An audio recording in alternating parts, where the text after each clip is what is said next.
Hello friends, and welcome to part 2 of the ultimate speaking tips to improve your score in the speaking section by me, Steven Fernandez. So in this section we're going to go over the quick fixes for oral fluency and pronunciation that will instantly improve your score in the least amount of time possible.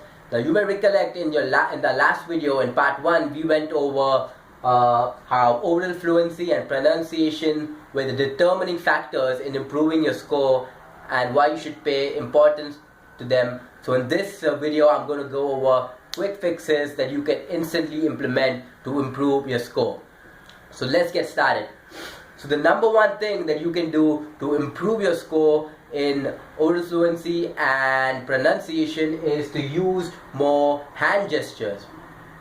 Now what using hand gestures means is to move your hands around naturally while talking. So it has been scientifically proven that moving your hands around while speaking helps in the recall of speech. So words that typically are at the tip of your tongue and you're having difficulty in bringing them out, when you move your hands around, it tends to come out in a much more natural way. So while speaking English, it's not that you don't know the words, what to say. The words are all there at the back of your mind. It's just that sometimes you may be having trouble getting it out there. So moving your hands around can really help in that regard. And also what I've noticed is that by moving your hands around, you can also deliver much more impactful and much more a powerful sound, and you tend to speak with much more intent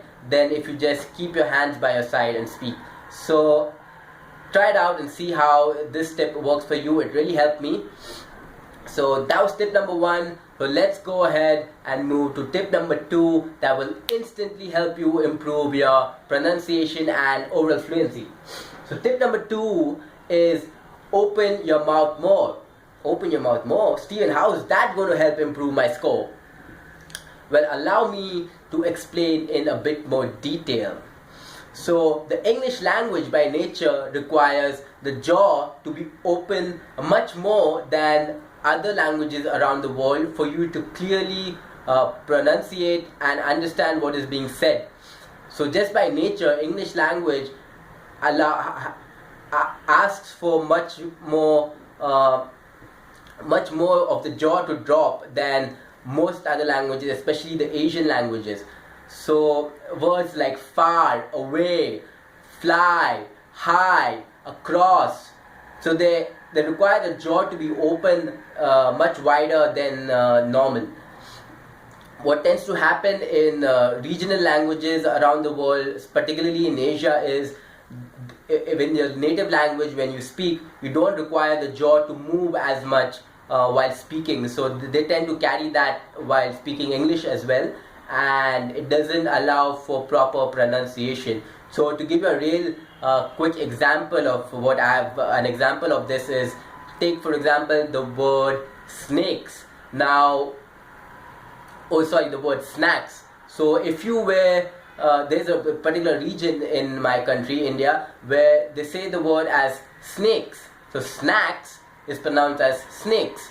So this is because in their mother tongue they don't require the jaw to open up as much, which is fine when you're speaking in that language, but when you speak it in English, you require the jaw to drop. So snacks is how it should be correctly pronounced. So that happens only when you drop your jaw down. Snakes, snacks. So that's one example of how dropping the jaw can give a correct pronunciation versus not doing it. So yeah, there you have it. 2 quick tips using hand gestures and opening your mouth more. I'm going to show you quickly how to practice this. So for the using hand gestures, you want to go and stand in front of the mirror. Keep your hands by your side and move them up at a 90-degree angle, so it's there at this position, and just naturally move your hands around as you speak. Whatever comes naturally, don't try to force anything. Just move it around as naturally as you can while speaking. So you can even do this in the exam while you're seated down.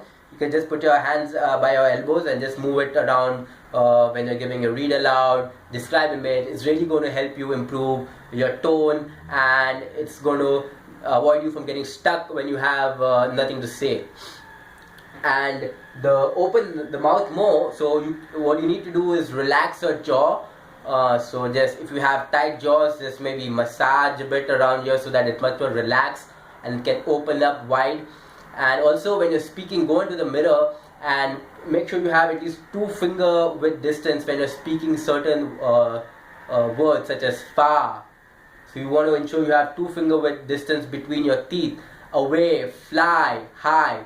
So words that sound with a similar sound, you want to make sure that you have a 2 finger width distance when you're speaking. It's really important that you practice this in front of a mirror, because that way you can visually see how far your mouth is opening, and even with the hand gestures you can really see how it's working out for you. So there you have it, 2 instant quick fixes that will help improve your oral fluency and pronunciation. For these tips were part of the content in my new book, The Ultimate Guide to the PTE Exam. So if you want more like this, I highly recommend you check it out. It covers all the 4 sections, the speaking, listening, writing, and the listening section, with great tips like this that will help you maximize your score in the PTE exam. So like this video if you liked it. Leave me a comment and let me know if you find this stuff useful and you think I should make more of them. I look forward to reading your comments, and all the best for your preparation, and I'll see you soon.